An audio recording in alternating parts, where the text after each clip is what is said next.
మేము దేశం కాని దేశం నుంచి వచ్చాం. మా దేశంలో పరిస్థితులు బాగోక బ్రిటన్‌కి వచ్చాం. అక్రమ మార్గంలో వచ్చిన మాట నిజం. అదే సందర్భంలో ఇలాగ అక్రమ మార్గంలో ఉండి రావటం వలన మాకు అన్నీ కోల్పోయాం, సర్వం కోల్పోయాం.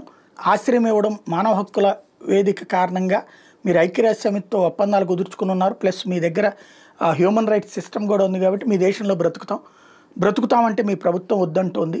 మేము బ్రతకడానికి అవకాశం ఇవ్వండి. లేదా కొన్నేళ్ల క్రితం ఇక్కడికి వచ్చాం, ఇప్పుడు వెళ్ళిపోమంటే ఎక్కడికి వెళ్తాం, మేము ఈ దేశమే మా దేశం అనుకుంటున్నాం, మమ్మల్ని బతకనియండి.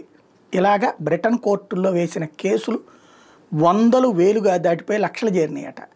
చొరబాటుదారులుగా అక్కడ శరణార్థులుగా తమను గుర్తించి తమకి ఉద్యోగ ఉపాధి అవకాశాలు ఇవ్వాలి, తమను ఆదుకోవాలి అన్నటువంటి ఇలాంటి వాటిని వాదించడం కోసం చివరికి బ్రిటన్ లాయర్లు అందరూ కూడా బ్రిటన్ ప్రభుత్వ లాయర్లు వీళ్ళకి వ్యతిరేకంగా వాదిద్దామంటే వాళ్ళు మేనేజ్ అయిపోయేసి ఫైనల్గా అక్కడ ఉండటానికి అవకాశాలు పొందుతున్నారు. అది ఇప్పుడు అక్కడ ఉద్యమిస్తున్నటువంటి వైట్స్ లేదా బ్రిటిషర్స్ చేస్తున్నటువంటి ఆరోపణ.